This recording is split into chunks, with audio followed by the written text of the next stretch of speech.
This is a great nation. We often just focus on our problems, but this is the greatest nation in the history of mankind.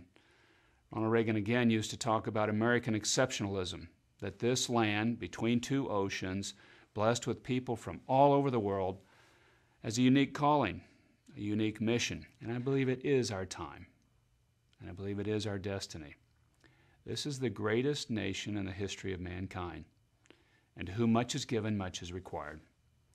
Let us look into the horizon and lift our eyes up just a little bit to look forward, to see the greatness of America today, and to see that that greatness is built on goodness.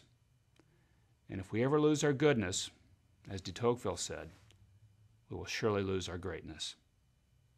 Let's get back to those fundamental principles of a nation that honors family, that rebuilds its culture, that loves life, that honors God, built on faith and family and freedom. Those are the basics. And let's not just run on them. Let's govern and live by them.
Sam Brownback's the new governor of Kansas. He's been there for actually a couple of years now. And he has decided, hey, you know what? The rich don't get enough of a break in Kansas. Well, that's a curious assumption to make because, in fact, right now, the poorest people in Kansas actually pay more taxes than the rich do as a percentage of their income. In fact, the poorest 20% of Kansans pay more than 9% in income taxes, okay? But the richest 1% only pay 6% or less. So do you get that? The poorest 20% pay more in taxes than the richest people in Kansas. Okay, and then Governor Sam Brownback looks at that and goes, the rich don't get enough of a break. So here's his new proposal, to take the state income tax rate from 6.45% down to 4.9%. Now, that helps some, and that's the top individual tax rate. So mainly helping rich people who are going to save a ton more money from this. In fact, how much money is this going to cost Kansas? It's going to create an $800 million hole in their budget by 2014. Now, how are you going to make up $800 million? Well, you're going to have to cut. So you're going to cut probably jobs of state workers. They might be firemen, they might be cops, they might be government workers. Cut. You might have to cut some pensions. You might have to cut some libraries. You're going to have to cut parks. You're going to have to cut a lot of things to make sure the rich get another tax break in Kansas. But here's my favorite part. It says not only is he lowering that rate, but he would also eliminate income taxes on non-wage income for about 191,000 small businesses. They call it small business. Keep it real. A lot of it is gigantic business. Non-wage income. So I want to help explain this to you. Wages is, of course, what you get paid, right? So if you are an average guy in Kansas and you're working hard, you're working at a construction site, you're a dentist, whatever it might be, you get paid a salary, right? They're going to keep taxes on that. But if you don't work for a living, you just investment income. As an example, or if you're one of these businesses, you invest, then they don't charge you taxes on it. So you push buttons on E-Trade, no taxes, because you're working hard. You're actually going to build a bridge or something? No, I got to tax you on that. Give me money. Now, what do you think that helps? Do you think that might help the rich a little bit more than the guys who've got to work for a living? Of course! Look, there's nothing wrong with investing. There's nothing wrong with making money in investing. But why do they get an unfair advantage in taxes? Because the whole system is rigged to help the rich. And this is so outrageous that even Republicans and even some Tea Party people in Kansas are complaining, like, Jesus, Governor Brownback, how the hell are we going to make up $800 million? Why did you need to give the rich another tax break? Because that's who he works for.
We've got to stand by basic institutions, and many of which are under threat and have been under pressure for some period of time. Marriage. We need to stand by that institution, and marriage is the union of a man and a woman. It has been for 1,000 years. It is a vast social experiment to redefine marriage as an institution, and the countries that have redefined it, what they've seen take place are marriage rates overall have gone down dramatically. And the number of children born out of wedlock has gone up dramatically. You can raise good children in that setting, but still the best place to raise children is between a mom and a dad bonded together for life.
What's our motto in America? In God we trust. Is there a problem with doing this? I see nothing that's a problem with doing this in us, and yet a federal judge this week says there is a problem with doing that. We have the separation of church and state is not a removal of church from state. It is a separation. It is not a removal. And we need to stand up.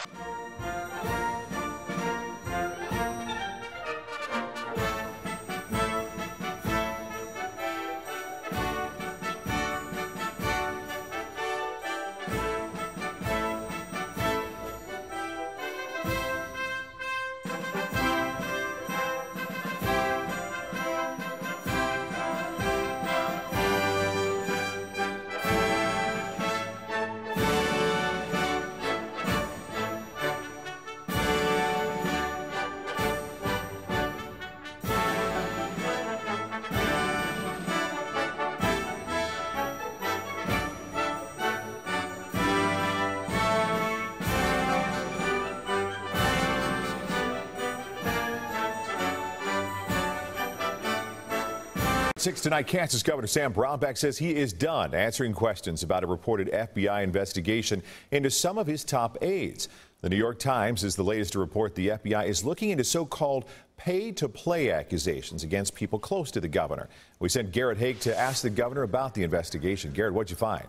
Well, Mark, Governor Brownback mostly stonewalled today where reporters tried to ask him about this reported investigation, but he did lash out at those making the accusations. I think there's a smear campaign that's going on, but that's I've said what I'm going to say. Governor, a smear campaign by whom? You got a lot of people making allegations in there, and they're repeating them, but I've said what I'm going to say on it.